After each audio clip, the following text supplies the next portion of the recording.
हरिओम। स्वागत है आप सभी का आज के इस व्याख्यान में। हम सभी लोग लघु सिद्धांत कौमुदी को पढ़ रहे हैं और लघु सिद्धांत कौमुदी को पढ़ते हुए अब तक विसर्ग संधि में पहुंच चुके हैं। विसर्ग संधि के 3 भागों में अब तक हमने रोरी सूत्र तक का, रोरी सूत्र से पहले तक का अध्ययन कर लिया।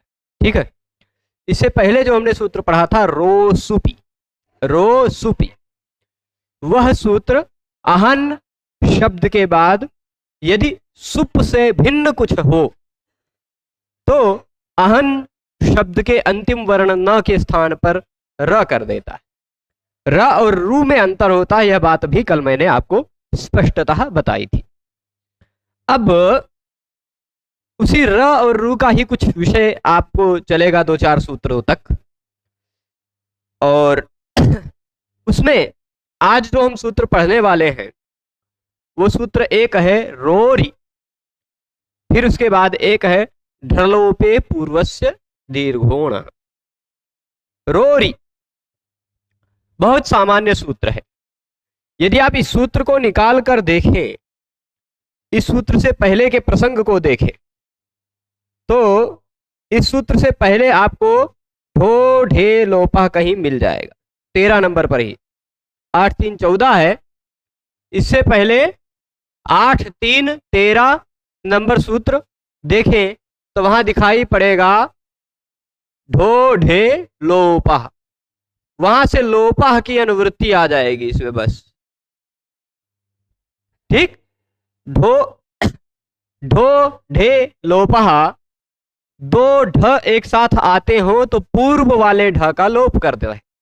ठीक, 2 ढ एक साथ आते हो तो पूर्व वाले ढ का लोप कर देता है। वो सूत्र कौन सा है? ढो ढे लोपा। ढो यानी ढकारस्य, ढ के स्थान पर लोपा, लोप होता है, ढकार का लोप हो जाता है। कब? ढे, यदि वह ढ के पूर्व में हो तो।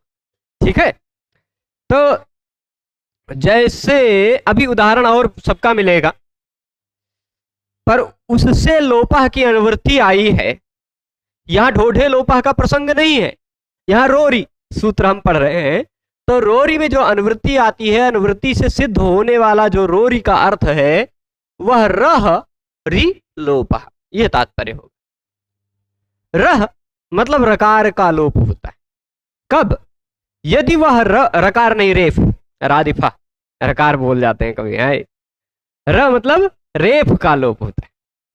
ठीक, रेफ का लोप होता है कब? यदि वह रेफ से पूर्व में हो तो। इस रह में लगी हुई षष्ठी विभक्ति और इस रह में लगी हुई है, इस री में लगी हुई है सप्तमी विभक्ति। तो यदि र से पूर्व में आता हो र, तो उस पहले वाले र का लोप हो जाता है। ठीक, यानी संस्कृत जगत में कोई भी ऐसा शब्द नहीं मिलेगा जिसमें आपको 2 र एक साथ दिखाई पड़ जाएं। 2 र एक साथ दिखाई पड़े, ऐसा कोई शब्द नहीं मिलेगा। ठीक है, तो नियम क्या है? रोरी। ठीक है, पहले वाले र का लोप हो जाता है, पहले वाले र का लोप हो जाता है यदि तुरंत बाद में फिर से र हो तो। ठीक, तो 2 र एक साथ नहीं दिखाई पड़ सकते, यह तात्पर्य हुआ। खाली इतना है इसका। जैसे आप देखिए रेफस्य, रह का अर्थ क्या लिया? रेफस्य, रेफ के स्थान पर, यदि उसके पर में रेफ हो तो लोप हो जाता है। रेफ के स्थान पर, रेफ के परे होने पर लोप हो जाता है। अब जैसे एक र ऐसा आया, एक र ऐसा आया, तो पहले वाले र का लोप होगा। इतना सामान्य सा अर्थ है रोरी का। ठीक है, ये सामान्य सा अर्थ समझ रहे हैं सभी लोग? समझ गए हैं रोरी का? चलिए उदाहरण देते हैं हम, उदाहरण देते हैं। उदाहरण ऐसा, यहां जगह है तो हम फिर दूसरा पेज नहीं खोलते हैं, पुनर् रमते, पुनर्रमते।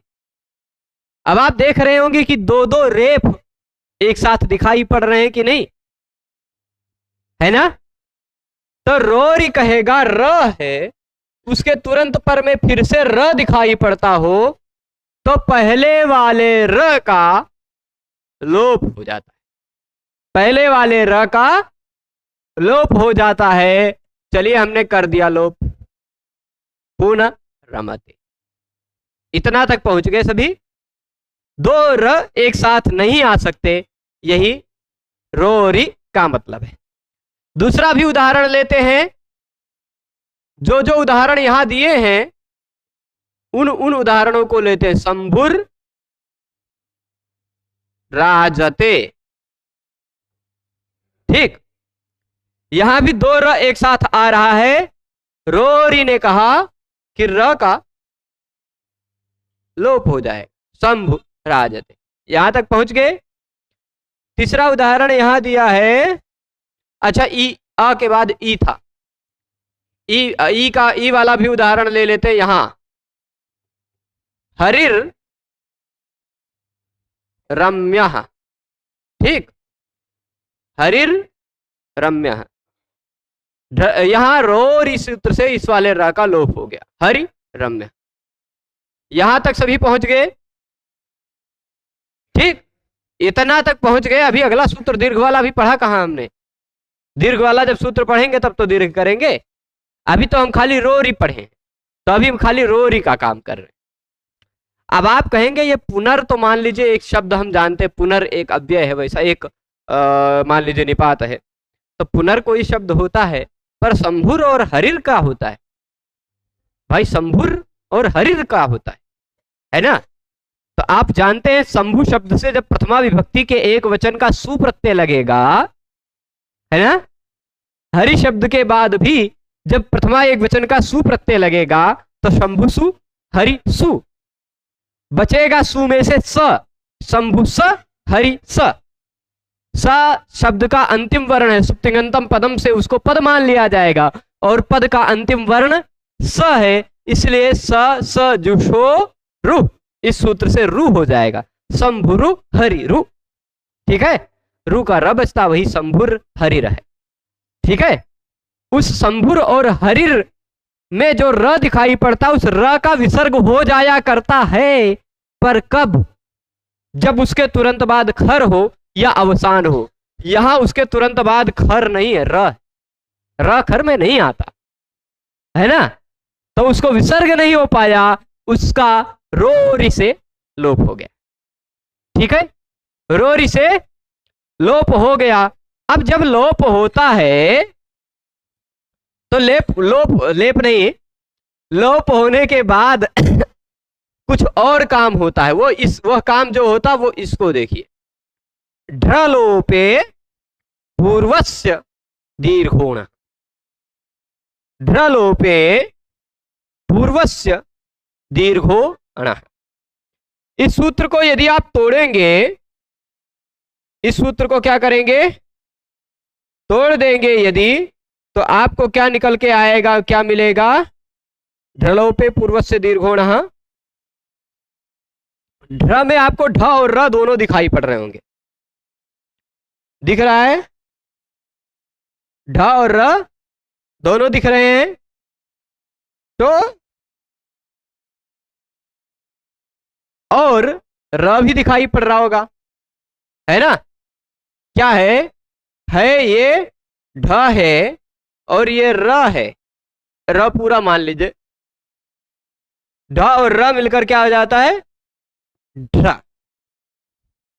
ठीक है। तो ढ्र लोपे मतलब ढ और र का लोप हुआ हो यदि। अच्छा, ढ्रलोपे में कौन सी विभक्ति लगी है?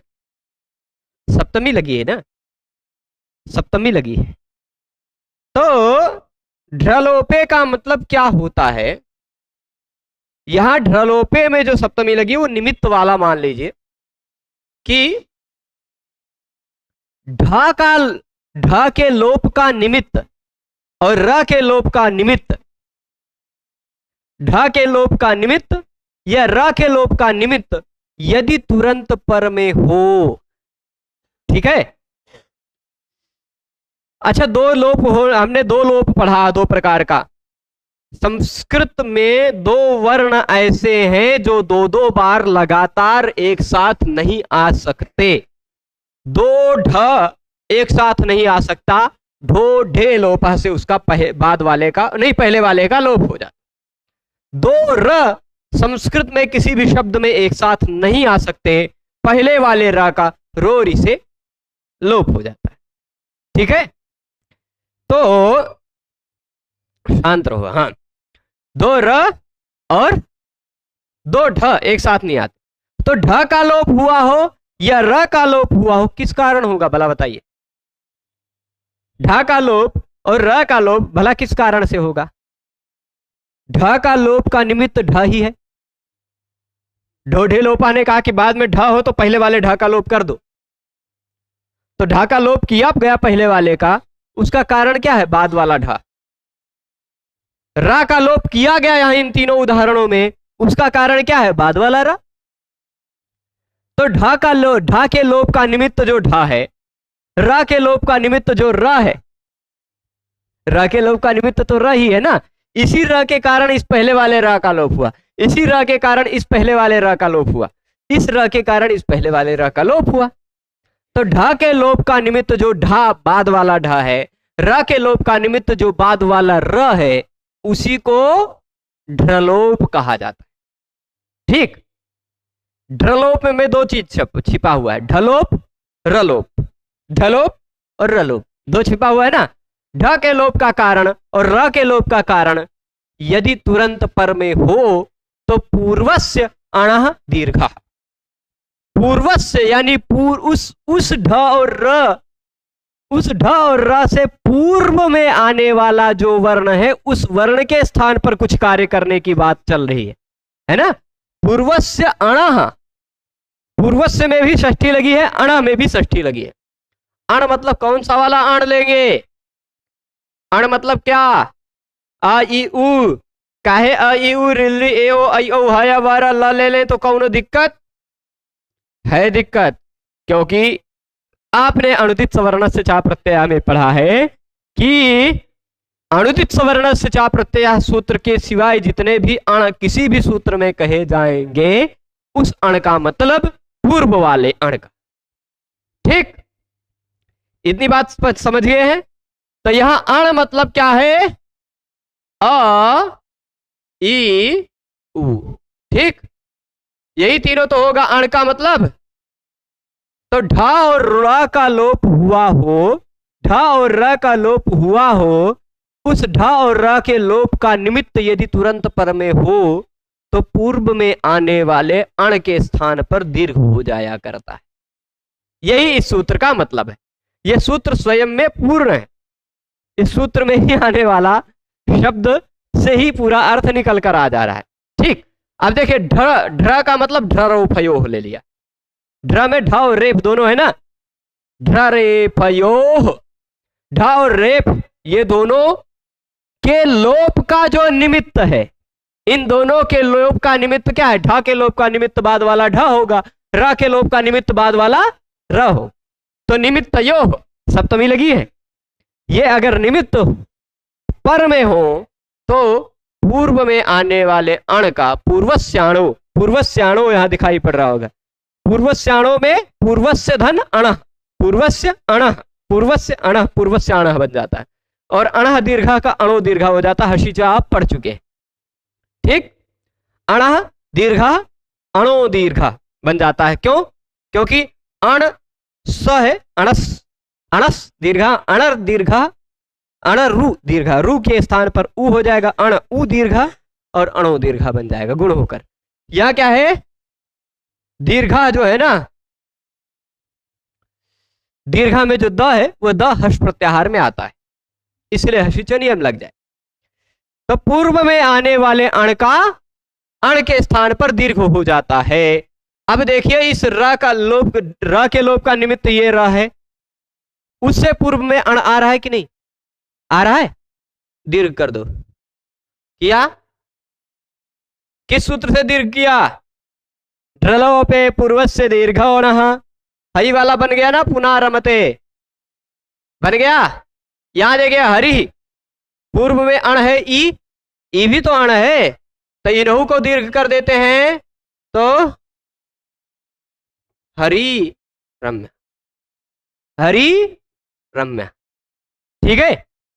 इसके बाद शंभु में जो ऊ है वो भी तो अण है और ढ्रलोप का निमित्त है ये है, तो इसको भी दीर्घ कर दिया हमने, दीर्घ किया तो बन गया शंभु राजते। ठीक है। प्रश्न है, अभी उस प्रश्न का उत्तर दिया जाएगा, पर आपको जो सूत्र में खाली उदाहरण लघु कौमुदीकार ने दिया है उतने पर्याप्त नहीं है, कुछ और उदाहरण हम दे देते।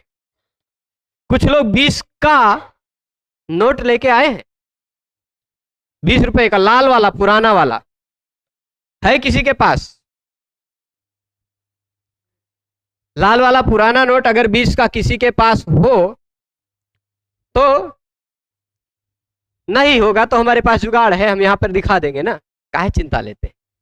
हमारे डब्बा जी कुछ काम करेंगे तो आपको दिखा देंगे, है। 1 मिनट,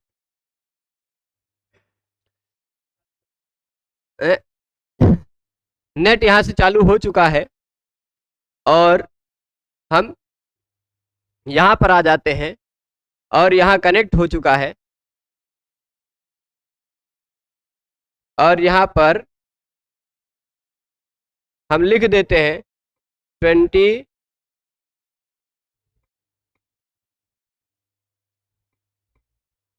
1 मिनट, इसको हम ओल्ड नोट लिखते हैं।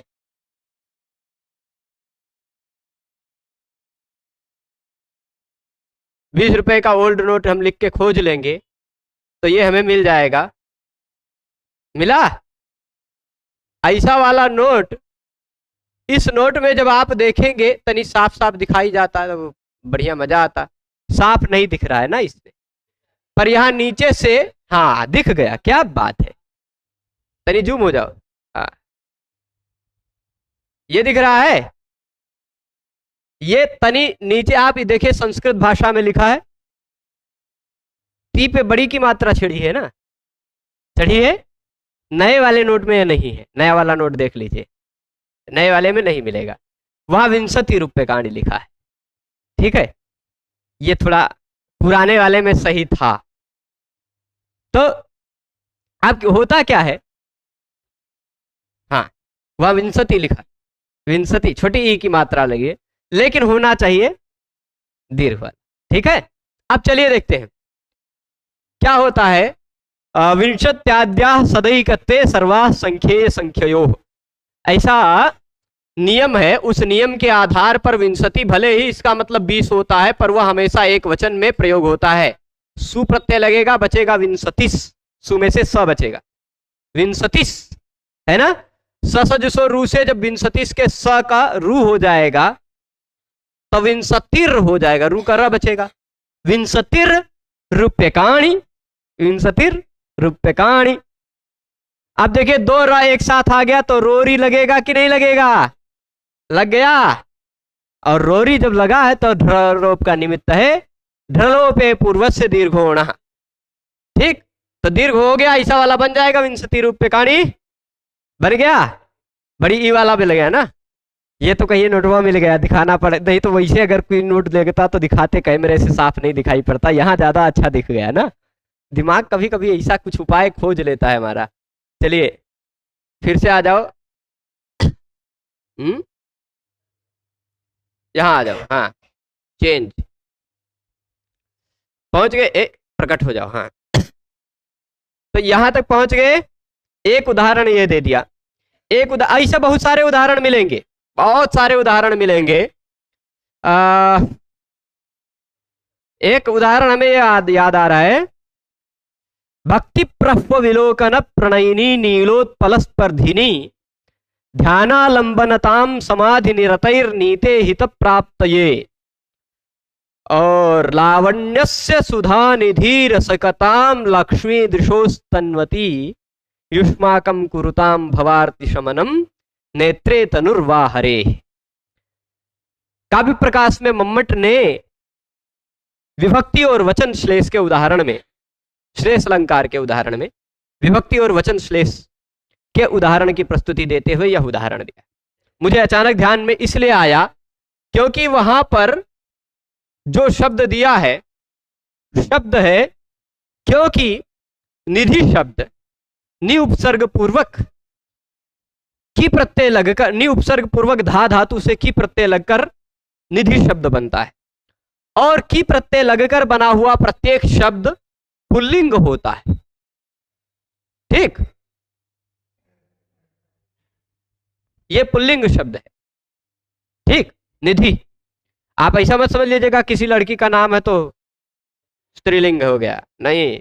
निधि शब्द संस्कृत व्याकरण के अनुसार पुल्लिंग शब्द है।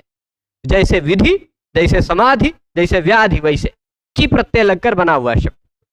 ठीक, तो अब यहां जब सु प्रत्यय लगा तो निधि स आधा बचा। लावण्यस्य महानिधि रसिकताम लक्ष्मी दृशोस्तन्वती।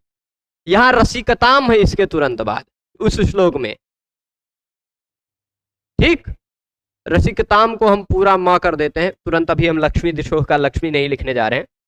तो निधिस रसिकताम, स को रू हुआ, निधिर रसिकताम, र का लोप होगा। तो वैसे ही लावण्यस्य महानिधि रसिकताम लक्ष्मी दृशोस्तन्वती। ठीक है। और अच्छा चलो ऐसा है, शुभैरायाति देवत्वम अशुभैराजसीम तनु। ठीक, अब अशुभै राक्षसीम तनुम, ऐसा है। एक उदाहरण ऐसा दे देते हैं।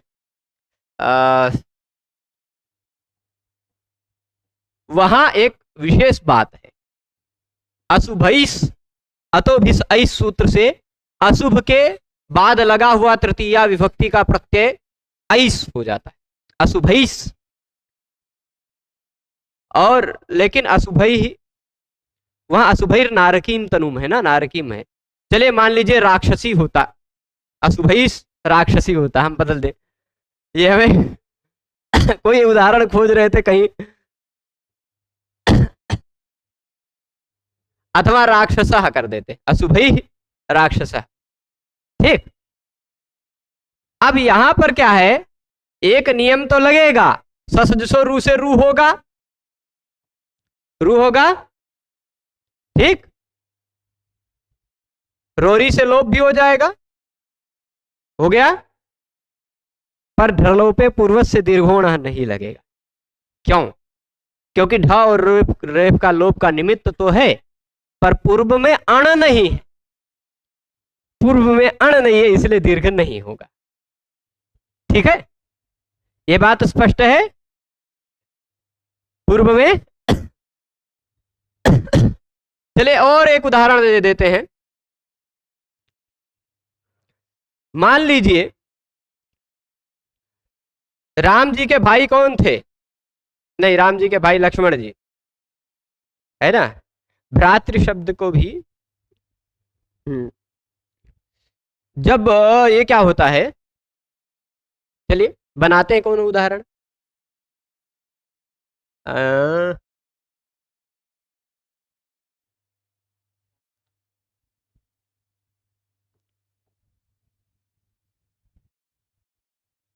देखिए, जब राम राज्य से वापस लौट के आए अयोध्या, तो उन्होंने अपने भ्राता से राज्य लिया, है ना, अपने भ्राता से राज्य लिया। इस अर्थ में भ्राता ने उनको राज्य दिया। ठीक, तो वह राज्य, अथवा ऐसा कह दे, जब राम वन गए, भरत उनको मनाने गए, लौट के आए, नहीं माने वो, तो भरत ने अपने भाई का राज्य पालन किया। राज्य तो राम का ही था, तो भ्रातुः राज्यम, ऐसा हम कहना चाह रहे हैं। ठीक, भ्रातुः राज्यम मूलतः शब्द है भ्रातृ, है ना।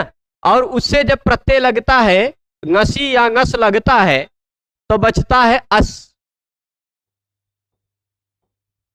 ठीक, ngसी और गस लगता है तो बचता है अस। और ngसी ngसोश्च प्रायः सूत्र है। ngसी ngसोश्च देख लेते हैं। प्रायः मुझे ऐसा लगता है कि ngसी ngसोश्च है, फिर भी ये ऐसा क्या कहते हैं, ऊ होता है।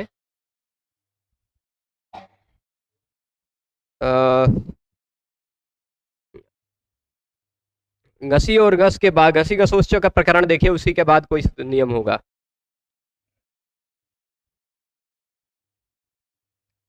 घसी घसोश्च मतलब ये क्या होगा, यहां ऐसा हो जाएगा उर, अरे यहां होता क्या है, पहले इसमें से क्या बचता है, री और उ में से केवल री और अ में से केवल री बचता है। फिर इसके बाद इसको उर हो जाता है, उ उत होता है, रित उत शायद लगता है, हैं? अभी बहुत दिन हो गया उस प्रकरण को देखा नहीं, तो दिमाग से स्लिप हो रहा, पर संभवतः उ हो जाता है, उ होता है। और उसके बाद अरे वही 6-1 आप निकालिए ना, 6-1-113 के आसपास सूत्र निकालिए, 6-1-113।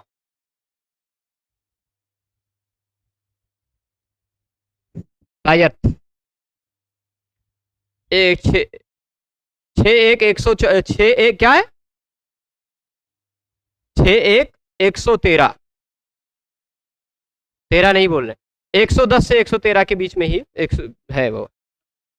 कौन सा सूत्र है, रित उत, ठीक है। और उसी से पूर्व में कहीं घसी घसोश्च से भी होगा, 110 है ना, घसी घसोश्च, फिर उसके बाद रित उत। वही प्रकरण हम बोल रहे थे, लेकिन दिमाग से कभी कभी हटता है। तो वह और घसी घसोश्च से पूर्व में पूर्व रूप वाला होगा, घसी घसी, और पहले कहीं पूर्व की भी अनुवृत्ति आती है वहां पर, अमी पूर्व से, है ना, 107 से चलेगा। तो पूर्व घसी घसोश्च पूर्व, घसी और घस का हो, घसी और घस का आ हो, और अति की भी अनुवृत्ति आती है, एंगा पदांतादति से, ठीक, एंगा पदांतादति से अति की भी अनुवृत्ति आती है। अब पूरा प्रकरण समझिएगा, यदि री के बाद घसी और घस का अ हो, री के बाद ध्यान दीजिएगा, री तो उत लगेगा, री के बाद घसी और घस का अ हो, तो री और अ के स्थान पर दोनों हट जाता है और दोनों के स्थान पर उ आ जाता है, ठीक। अब री के स्थान पर अ ई उ हो रहा हो, तो उरन रपरह सूत्र से वह रपर होकर ही जुड़ता है, ठीक। भ्रातुर राज्यम, भ्रातुर राज्यम, रात्सस्य, र के बाद संयोगांत स हो तो उसका लोप हो जाता है, ठीक। रात्सस्य ऐसा नियम लग जाएगा, र के बाद संयोगांत स हो तो उसका लोप होता है। और राज्यम है, यहां राज्यम तो है ही है। अब दो र एक साथ आए, दो रात एक साथ आए तो पहले वाले र का लोप होता ही है, और जब पहले र का लोप हुआ हो तो ढलोपे पूर्व से दीर्घ होना, दीर्घ भी हो जाता है, ठीक है। इतना बात स्पष्ट है।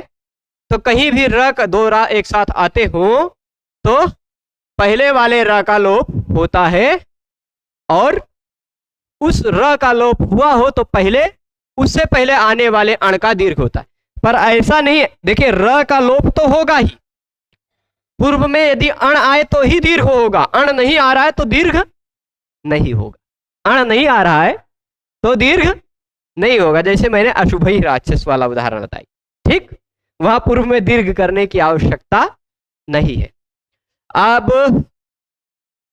प्रश्न जो उठ रहा है, अणः किम, इस सूत्र में ढलोपे पूर्व से दीर्घोण में अणः क्यों कहा गया, ये प्रश्न पूछ रहे हैं। कोई बात क्यों कहा गया है, उसको जब हटा देते हैं तभी उसका महत्व समझ में आता है। तो अणः को हटाकर हम अर्थ समझ लेते हैं कि ढ और र का लोप हुआ हो तो पूर्व वाले वर्ण का दीर्घ हो जाता है। ठीक, ध और रेफ का लोप हुआ हो तो पूर्व वाले अण को दीर्घ हो जाता है। अब देखिए बना रहे हैं यहां त्रिढ़ और वृढ़, त्रिढ़ और वृढ़ बना रहे हैं।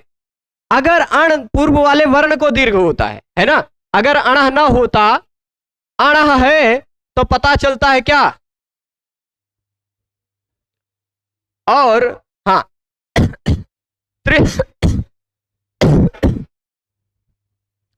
थोड़ा कभी कभी खांसी आ रही है। हाँ, ध्यान दीजिएगा, मैं उदाहरण देता हूं। लेखनी जी, पूरा हम पूरी प्रक्रिया सहित बताते हैं। त्रिह धातु है एक, कौन सी धातु है, त्रिह धातु है। उस धातु से प्रत्यय लगा क्ता, ठीक, उस धातु से प्रत्यय लगा क्ता, ठीक है।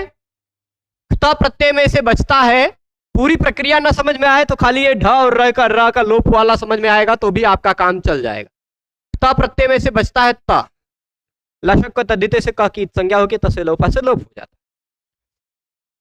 त्रिह और त, ऐसी स्थिति में होढ़ा, ठीक, वह कहता है ह के बाद यदि झल हो या ह शब्द का अंतिम वर्ण हो, ह यदि झल हो या अह के बाद यदि झल हो या ह अंतिम वर्ण हो, पद का अंतिम वर्ण ह हो या झल के पहले आने वाला ह हो, तो उसको ढ हो जाता है। तो हो ढ, बहुत सिंपल सूत्र है, वो ह के स्थान पर कर देगा ढ, हो ढ, ठीक। अब एक सूत्र और आएगा, झषस तथोर्धोधा, झषस तथोर्धोधा। यहां शब्द का अंतिम वर्ण झष है, झ भ घ ढ ध, झ भ घ ढ ध, ये कहा जाता झष, झष है ना। झष के बाद अगर त अथवा थ आता हो, किसके बाद, झष के बाद त अथवा थ आता हो तो उस त और थ के स्थान पर ध हो जाता है, ठीक, त और थ के स्थान पर ध हो जाता है। इतनी बात समझे। अभी पूरा काम का नहीं आ रहा है, अभी काम का अब आएगा। अब इसके बाद वाला जो काम करना है वो आपको पता है, स्टुनाष्टु तो होगा ना, तो यह ढ बन जाएगा। स्टुनाष्टु से इसको भी हमने ढ बना दिया। अब आपके काम का प्रसंग है, दो ढ एक साथ आ रहे हैं, दो ढ एक साथ आ रहे हैं ना, तो पहले वाले ढोढे लोपा से पहले वाले ढ का लोप कर दिया, ठीक, त्रिढ।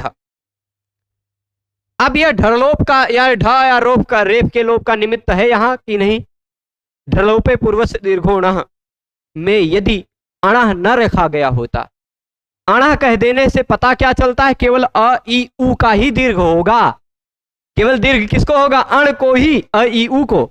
यदि अणह न कहा गया होता तो पूर्व में आने वाले सभी वर्णों का दीर्घ हो जाता है ना। यदि अणह न कहा गया होता तो पूर्व में आने वाले सभी वर्णों का दीर्घ हो जाता, तो यहू का तो दीर्घ होता। तो ऐसा वाला रूप कहां बन पाता, गड़बड़ वाला रूप बनने लग जाता ना। ऐसे ही वृह धातु का वृढ़ बनेगा, त्रिह धातु का त्रिढ़ बनेगा, ठीक, स्पष्ट है। अण क्यों क्यों अण कहा गया, क्योंकि दीर्घ जो होगा वह केवल अण को ही होगा और किसी वर्ण को दीर्घ नहीं होगा। रि अ ई उ को ही दीर्घ होगा, रि है या लृ है या लृ का तो दीर्घ होता ही नहीं, ए ओ आई औ है तो वो ऑलरेडी दीर्घ है, उसको दीर्घ करने की जरूरत नहीं है, नहीं है ना। अब यहां तक समझ गए, तो त्रिधा वृढ़ा बन गया। अब अगली बात आ रही है जो आपके समझने में थोड़ा सा मजा लाने वाली है, ठीक है स्थिति क्या, स्थिति क्या है, आप पुनः रमते बना चुके हैं, बना चुके हैं ना, पुनः रमते बना लिए हैं, सभी लोग से बन जाएगा ना। अब जरा उसी तरह का एक है मनस रथा, है मनस रथा। चलिए, यहां ससजसो रू से रू होगा कि नहीं मनस्क? पढ़ चुके हैं ना ससजसो रू को, आप पढ़े हैं? तो ससजसो रू लगा दे कि नहीं? चलिए, ससजसो रू लगाया हमने, मनर, रू का र बचेगा, मनर रथा। यहां तक सभी पहुंचेंगे। तो जैसे पुनर्रम्या में, पुनर्रमते में र का लोप किया था आपने, वैसे यहां भी कर दीजिए, कर दीजिए ना। ऐसा लगेगा? कर दें? रोरी लगेगा कि नहीं लगेगा? लगना चाहिए ना, आप कहिए कि हाँ लगना चाहिए। चलिए ठीक है, हमने रोरी से लोप कर दिया र का, बचा क्या? मन रथा बचा। अब जरा ढर्रों पे पूर्व से, आपका मन किया कि चलो हम ढर्रों पे पूर्व से दीर्घोण से दीर्घ कर दें, पर जरा ध्यान देके देखिए, एक सूत्र आप पढ़ चुके हैं, हसीच, जरा उसका नंबर निकाल के देखिए। हसीच ये लघु सिद्धांत कौमुदी में ही पिछले पेज में मिल जाएगा, काहे चिंता करने, पिछले पेज में देख लीजिए। हसीच कितना है? 6, कितना? 6 1 114 नहीं, हो ही नहीं सकती। हसीच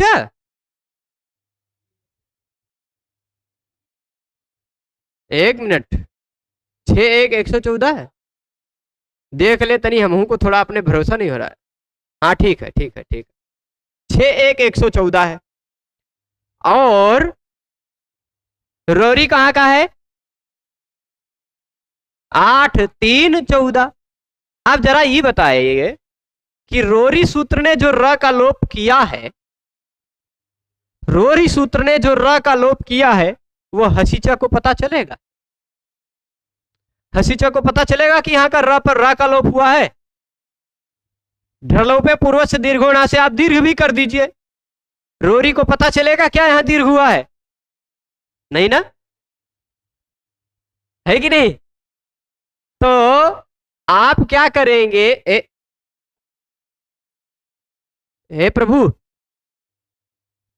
यहां समझने में यही में तो प्रश्न है। मनस रथा था, मन रथा बना लिया थे हमने, है ना? अब जब हसीचा को तो यहां पर रू दिखाई पड़ रहा है ना, हसीचा को तो यहां र का लोप हुआ ऐसा पता ही नहीं चलेगा, क्योंकि रोरी सूत्र ने जो लोप किया है वह तो त्रिपादी का सूत्र है। त्रिपादी का सूत्र कोई भी कार्य करता है, वह कार्य पूर्व के सूत्रों को नहीं पता चलता है। तो हसीचा को नहीं पता चला कि यहां पर र का लोप हो गया, तो उसको हसीचा की स्थिति मैंने क्या बताई थी? पहले होना चाहिए अ, उसके बाद होना चाहिए रू, उसके बाद होना चाहिए हश, है ना? ये देखिए, मनर में ये रहा अ, उसके बाद ये रहा रू का र, है ना? उसके बाद ये रहा र जो कि हश है में आता है, ह व र ल यमंगाना न झभ घ ढ ध झभ घ ढ ध, उसमें र आता है ना? तो हसीचा लग जाना चाहिए कि नहीं? हसीचा लग जाएगा, इस र को बचाएगा नहीं, ऊ कर देगा। अच्छा, हसीचा ने यहां र का ऊ कर दिया है, वो रोरी को तो पता चलेगा ही, वो पूर्व से दीर्घोणा को तो पता चलेगा ही कि यहां ऊ हो चुका है, तो वो रोरी लोप कर ही नहीं पाएगा। ठीक है, ये बात स्पष्ट है। वही कह रहे मनस रथः इत्यत्र ऋत्वे कृते। मनस रथा में यहां पर जब हम स को रू कर दिए, ससजसो रू से, ऋत्वे कृते मतलब रू कर दिए, तो हसी च इति उत्वे, हसी च से ऊ होने की प्राप्ति है। हसी च ने कहा कि रू को ऊ कर दो, और रोरी ने कहा कि लोप कर दो, है ना? हसी च ने कहा ऊ कर दो और रोरी ने कहा लोप कर दो, तो आप क्या करेंगे?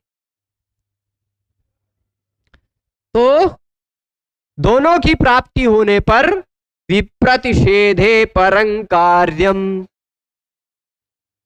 विप्रतिषेधे परम कार्यम, बहुत बड़ा सूत्र है, बहुत कंट्रोवर्शियल सूत्र है, एक प्रकार का, आजकल की भाषा में कह दिया जाए। एक श्रीमान ऋषिराज जी विषय लेकर आए थे बीच में कुछ, कि यह एक ऐसी पहेली है जो 2500 साल से किसी ने नहीं सुलझाई थी, हमने सुलझाई। वो 2500 साल की पहेली सुलझाने की जो बात कर रहे थे वो इसी सूत्र पर बात कर रहे थे। हाँ ठीक है, विप्रतिषेधे परम कार्य। उनका भी पक्ष जो था वह पक्ष हम आपको कल बताएंगे, लेकिन अभी पहले अपने इस सूत्र में जो बातें बची हैं उस बात बता दें। ठीक है, तो अब देखिए, मनसरथः, ऐसी स्थिति में ऋत्व हो गया और ऋत्व की प्राप्ति होने, ऋत्व होने के बाद हसीच ने कहा ऊ करो और रोरी ने कहा लोप करो।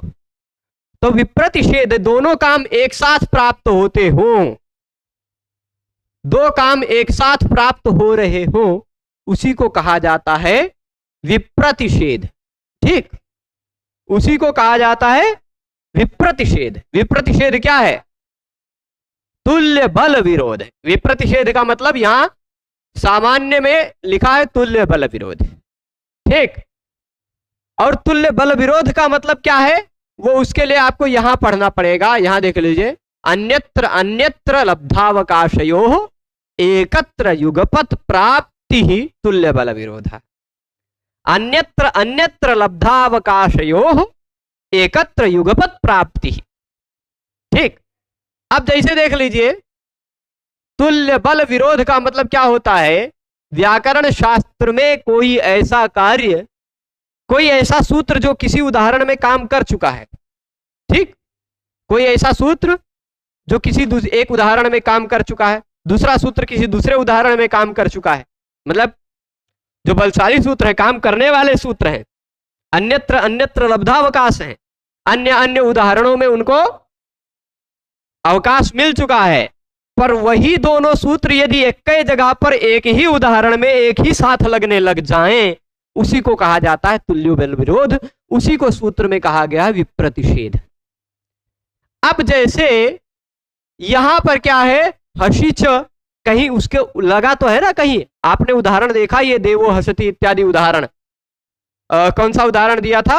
हसीच का शिवो वंद्या।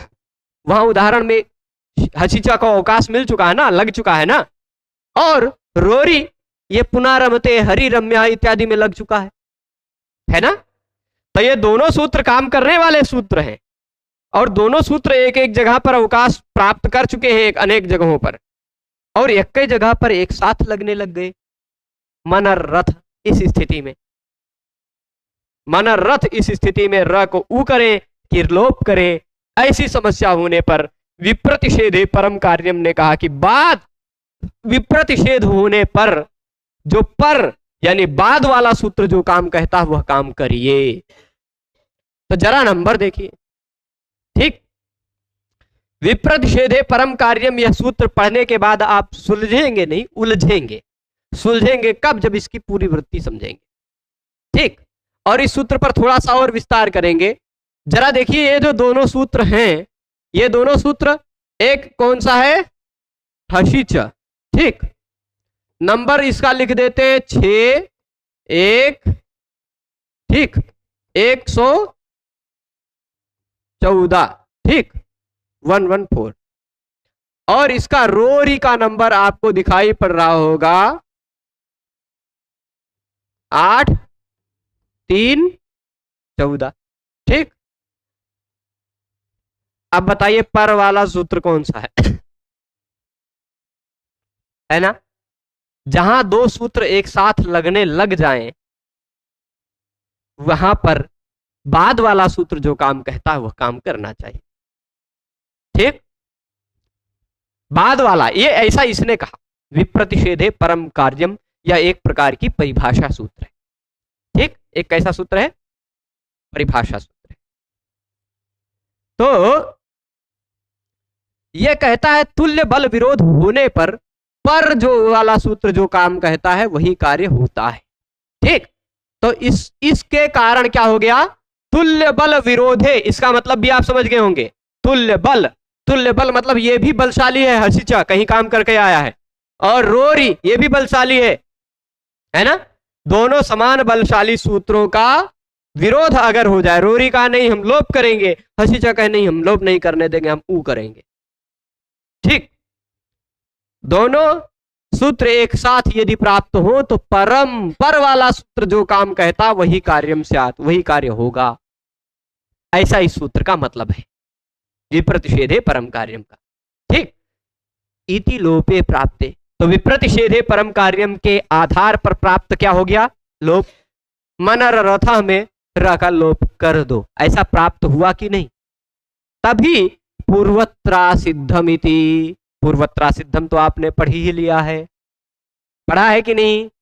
पूर्वत्रा सिद्धम ने कहा कि चलो भाई रोरी से हम लोप कर डालते हैं, पर रोरी ने जो लोप किया वो तो पूर्वत्र असिद्धम है, यानी इसको पता ही नहीं चला कि लोप हो गया, है ना? इसको तो वहां पर रू दिखाई पड़ेगा।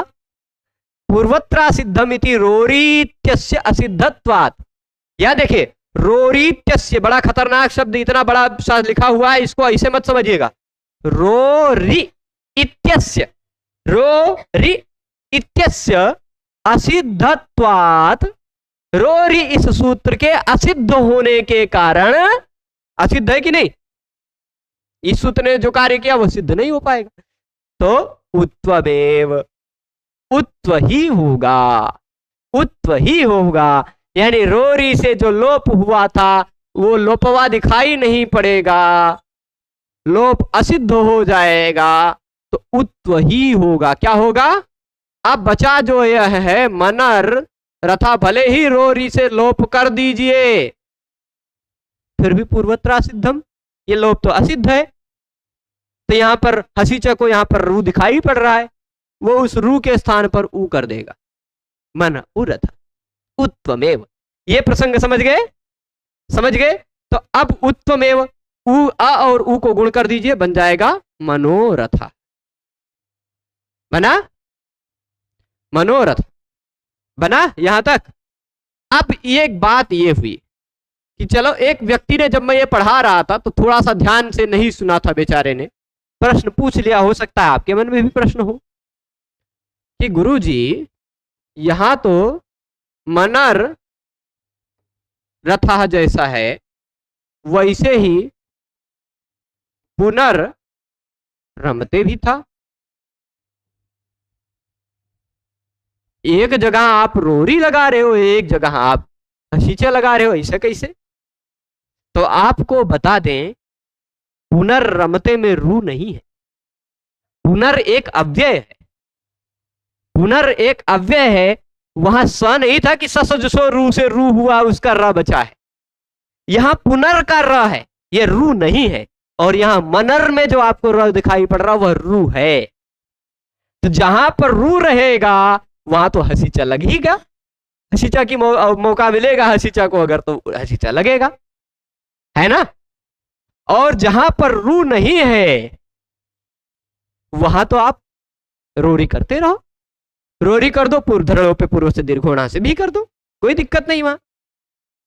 अब हरि रम्या इत्यादि में हसीचा क्यों नहीं लगा? शंभु राजते में क्यों हसीचा नहीं लगा? क्योंकि वहां अपूर्व में नहीं है, हरि में ई है, शंभु में ऊ है। हसीचा तब लगता है जब रू अ के बाद में हो, ठीक, अ के बाद में रू हो, फिर उसके बाद हर्ष हो, तब हसीचा लगता है। वहां तो ई के बाद रू है या ऊ के बाद रू है, तो वहां भी हसीचा की मौका नहीं। ठीक है, इतनी बातें स्पष्ट है। तो मनोरथा तक पहुंच गए हैं, केवल 2 सूत्र और बचता है, और विप्रतिषेधे परम कार्यम का भी की भी कुछ बात बचती है। उन बातों को कल, और कल लगभग सुनिएगा। प्रश्न है? हाँ, प्रश्न पूछ लो बालक। हाँ, नीचे बिल्कुल देख ले, ऊपर, ठीक है। हाँ बताओ। हैं? हरी रम्या बिल्कुल आ गए। हाँ, अब बताओ।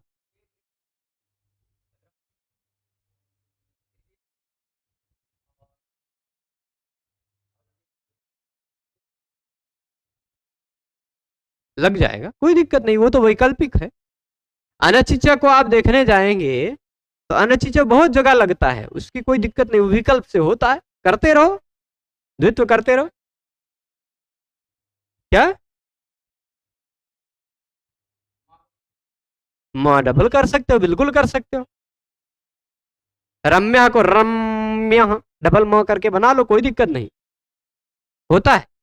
जहां भी अच हो, अच के पर में यर हो, उसके पर में अनच हो तो होगा, कोई आपत्ति नहीं है। जहां भी अनचिचा लगता है वहां आप विकल्प से लगा सकते हो। यहां तक कि आपको एक रहस्य न पता हो तो बता देते, प्रश्न आया है तो।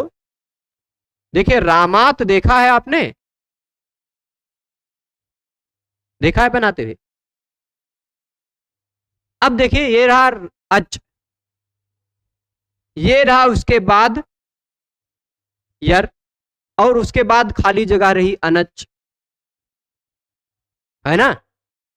देखिए पहले अच हो, उसके बाद यर हो, उसके बाद अच न हो। अच न हो पूछू नहीं है तो अच नहीं है, सीधी बात है। तो इस यर को भी द्वित्व कर सकते हो आप। ये जो रामात देखते हो ना, इस रामात को रामात ऐसा भी लिख सकते हो, ऐसे, ये आधा था, ये पूरा था हलंत, ऐसा भी आप लिख सकते हो, ठीक है। रामात ऐसा भी कर सकते हो, द को भी डबल कर सकते हो।